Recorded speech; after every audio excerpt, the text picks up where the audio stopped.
recordings, and you will have to answer questions on what you hear. There will be time for you to read the instructions and questions, and you will have a chance to check your work. All the recordings will be played once only. The test is in 4 sections. At the end of the test, you will be given 10 minutes to transfer your answers to an answer sheet. Now turn to Section 1. Section 1. You will hear a telephone conversation between a passenger and an official at the Land Transport Information Service at Toronto Airport. First, you have some time to look at questions 1 to 5.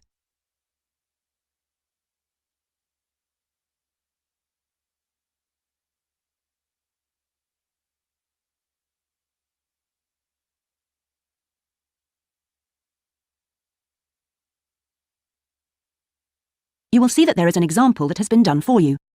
On this occasion, I'll say is 100. Now we shall begin.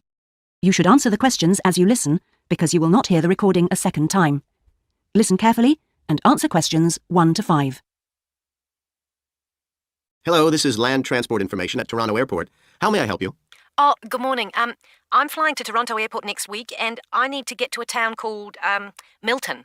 Could you tell me how I can get there? Milton, did you say? Let me see. I think that's about 150 miles southwest of here. In fact, it's 147 miles to be exact. So it'll take you at least, say, 3 to 4 hours by road. Wow, is it as far as that? Yes, I'm afraid so. But you have a number of options to get you there, and you can always rent a car right here at the airport, of course. Right. Well, I don't really want to drive myself, so I'd like more information about public transport. Okay. In that case, the quickest and most comfortable is a cab, and of course there are always plenty available, but it'll cost you. You can also take a Greyhound bus, or there's an airport shuttle service to Milton. I think for that kind of distance, a cab would be way beyond my budget. But the bus sounds okay. Can you tell me how much that would cost? Sure. Let's see, that would be $15 one way, or $27.50 return. That's on the Greyhound. Ah, that's quite cheap. Great. Whereabouts does it stop in Milton? It goes directly from the airport here to the city centre, and it's pretty fast. But you have to bear in mind that there is only one departure a day, so it depends what time your flight gets in. Ah, of course. Hang on. Are we due to get there at 11:30 a.m? Too bad. The bus leaves at 3:45, so you would have quite a wait, more than 4 hours. Oh, I see. Well, what about the shuttle you mentioned? Okay, that's the airport shuttle that will take you from the airport right to your hotel or private address. It's a door-to-door service, and it would suit you much better because there's one every 2 hours. So how much does that cost? Let's see. Yeah, that's $35 one way, $65 return. So I guess it's a bit more expensive than the Greyhound. Oh, that doesn't sound too bad, especially if it'll take me straight to the hotel. But you do need to reserve a seat. Okay. Is it possible to make a booking right now, through you? Sure. Before you hear the rest of the conversation, you have some time to look at questions 6 to 10.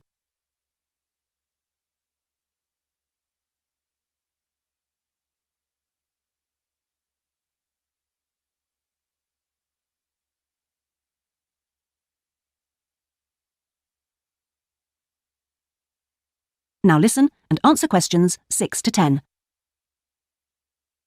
Okay, I just have to fill this form out for you. So what date do you want to book this for? The 16th of October. Oh, no, sorry, that's my departure date. I arrive on the 17th, so book it for then, please. So that's the Toronto Airport shuttle to Milton. And this is for just one person, or...? Yeah, just me, please. Right. And you said your expected time of arrival was 11:30? So if I book your shuttle for after 12, let's say 12:30, that should give you plenty of time to, collect your baggage, maybe grab a coffee. Yeah, that sounds fine, as long as we land on time. Well, we'll take your flight details, so you don't need to worry too much about that. Now, what about the fare? What sort of ticket do you want? One way or...? Yeah, that'll be fine, provided I can book the return trip once I'm there. No problem. Just allow a couple of days in advance to make sure you get a seat.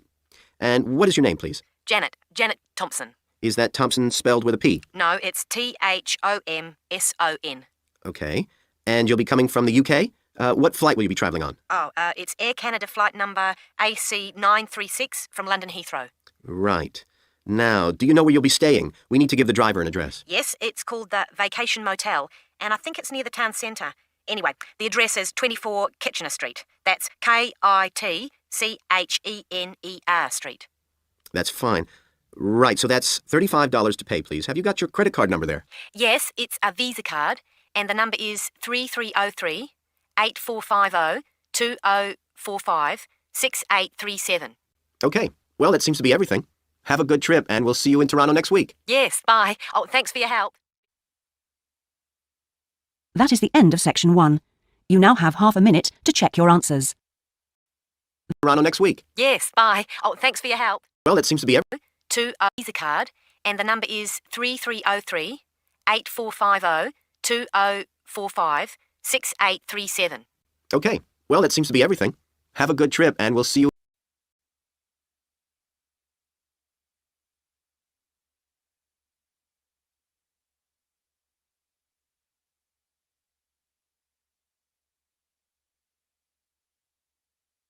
Now turn to Section 2. Section 2.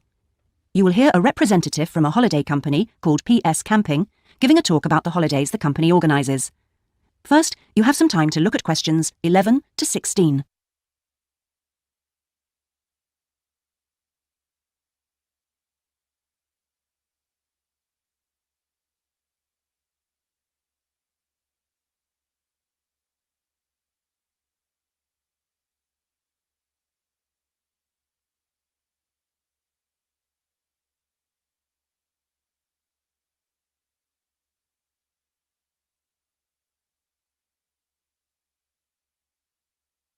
Now listen and answer questions 11 to 16.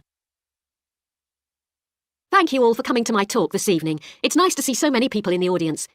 For those of you who don't know very much about PS Camping, let me start by giving you some background information about the company. The company started 25 years ago. It actually opened as a retail chain selling camping equipment, and then, 20 years ago, it bought a small number of campsites in the UK and began offering camping holidays. The company grew rapidly and has been providing holidays in continental Europe for the last 15 years.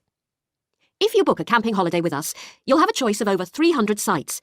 In Italy, we now have some 64 sites that we either own or have exclusive use of. France is where we have the majority of sites, and we currently have a project to expand into Switzerland.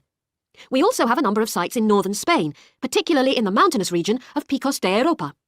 We've upgraded all these Spanish sites and improved them considerably from their original 3-star rating. We believe our holidays offer superb facilities for the whole family. Parents who want their children to be fully occupied for all or part of the day can take advantage of our children's activities. These are organised by our well-qualified and enthusiastic staff. Each day kicks off with a sports match, perhaps football or volleyball, followed by an hour of drama for everyone. This may include singing or dancing, mime or other activities. In the afternoon, there's a different art activity for each day of the week, including a poster competition or model making. What's more, our sites are truly child-friendly, and with this in mind, we operate a no-noise rule in the evenings. Children's evening activities usually finish at 9:30, or occasionally 10, and from 10:30, holidaymakers are expected to be quiet in the areas where there are tents. We want nothing to go wrong on a PS Camping holiday, but if it does, we also want all our customers to be insured. If you haven't organised an annual insurance policy of your own, you'll need to take out the low-cost cover we offer, and we require that you arrange this when you make your holiday reservation. There are many advantages to choosing PS Camping and to recommending it to others. As a regular customer, you'll be kept informed of special offers, and your friends can benefit from 10% off their holiday, or book a luxury tent for the price of a standard one. In return, we'll send you a thank you present, which you can choose from a list of high-quality items. Before you hear the rest of the talk, you have some time to look at questions 17 to 20.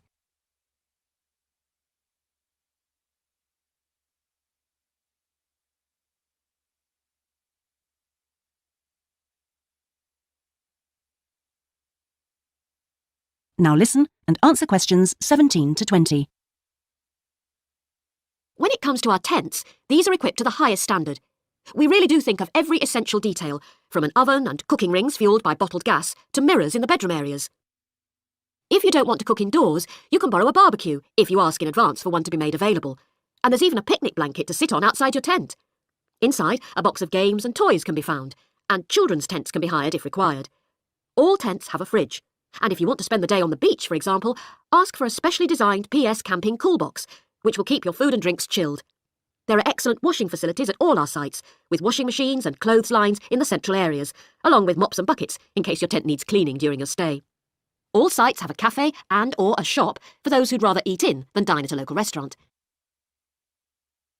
That is the end of Section 2. You now have half a minute to check your answers.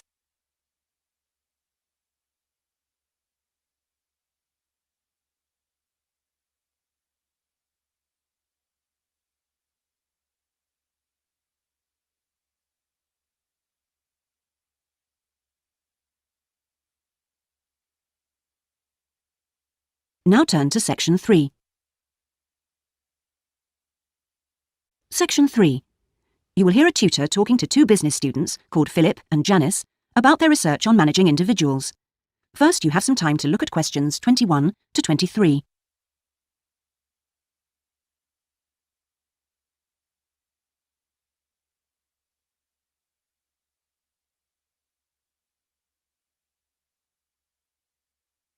Now listen carefully and answer questions 21 to 23. Well, you've both been looking at different styles of managing individuals in companies and the workplace. How's the research going, Philip? Well, I've been looking at why individual differences are such an important area of management studies. When you think about any organisation, be it a family business or a multinational company, they're all fundamentally a group of people working together. But it's what these individuals contribute to their places of work that makes you realise how important they are. Of course, they bring different ideas, but it's also their attitudes and their experiences of learning. Diversity is important in these areas too. So why do people behave so differently from one another at work? There are lots of reasons, but research has shown that a lot of it comes down to personality. And the other factor is gender. It's a well-known fact that men and women do lots of things in different ways, and the workplace is no different. Did you look at the effects of this variation on companies? Yes, I did. On the positive side, exposure to such diversity helps encourage creativity, which is generally an asset to a company. But unfortunately, individual differences are also the root of conflict between staff, and they can lead to difficulties for management, which can sometimes be serious. Before you hear the rest of the conversation, you have some time to look at questions 24 to 30.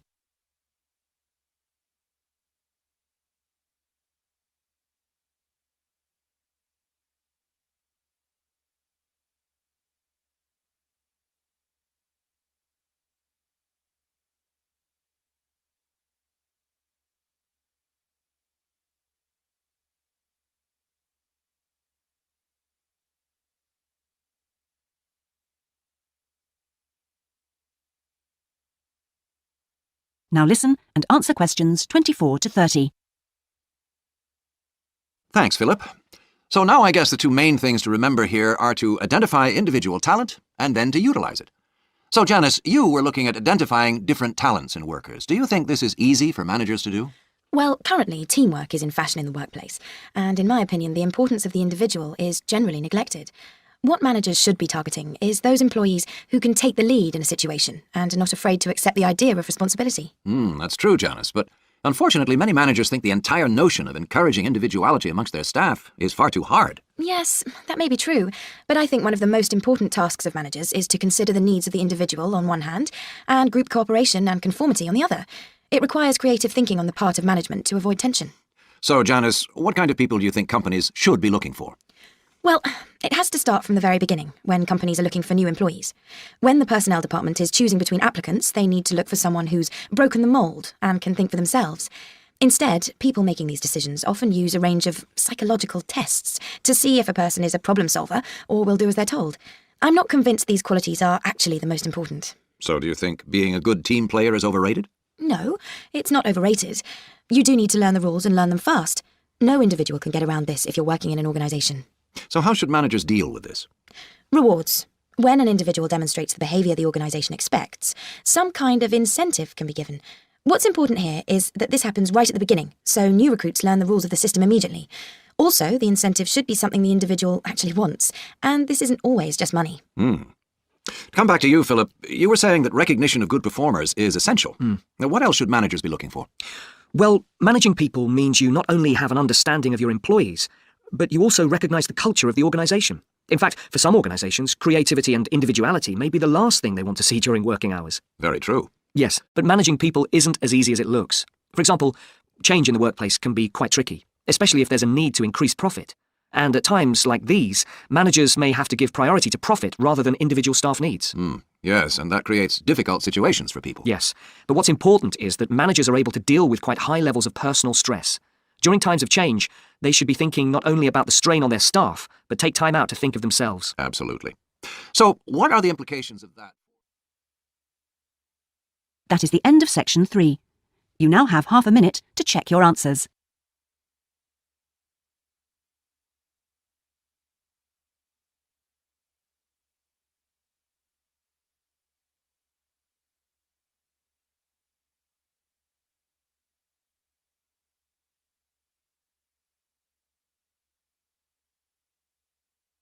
Now turn to Section 4. Section 4. You will hear part of a lecture about cave paintings and other types of rock art. First, you have some time to look at questions 31 to 40.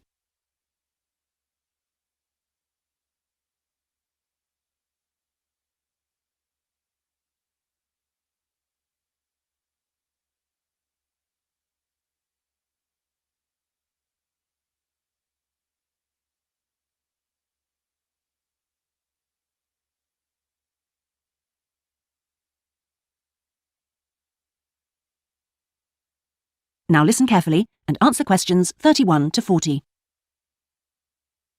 Good afternoon, everyone. This is the first seminar in preparation for our archaeological fieldwork in Namibia.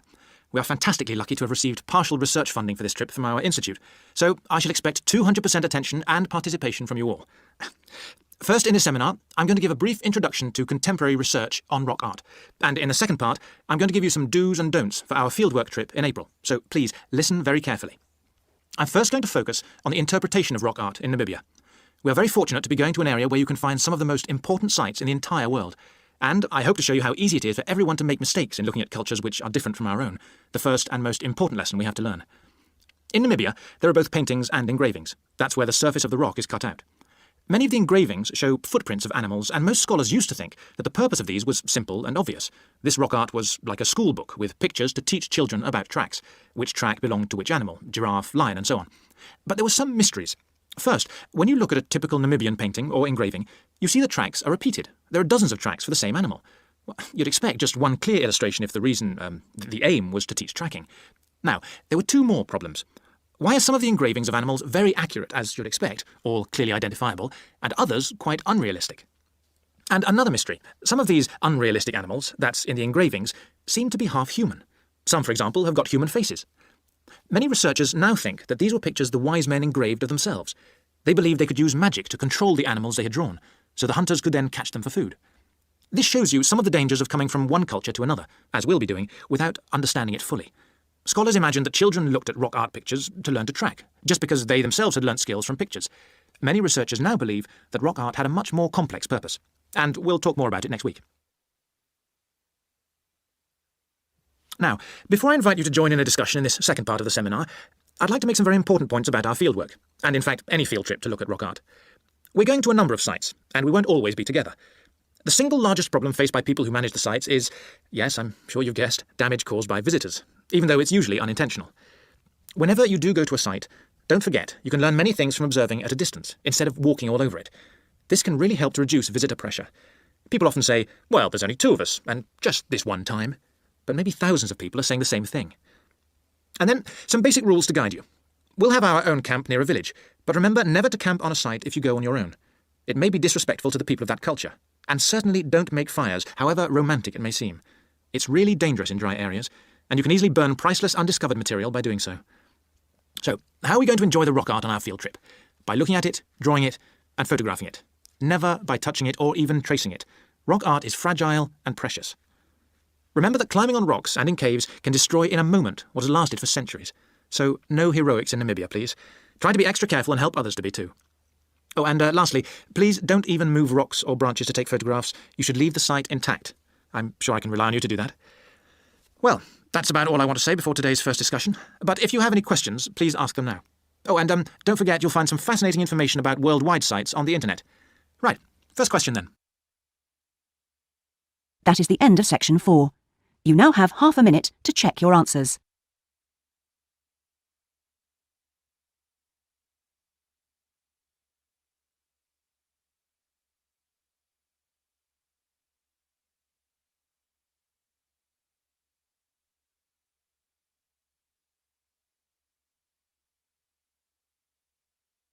That is the end of the listening test.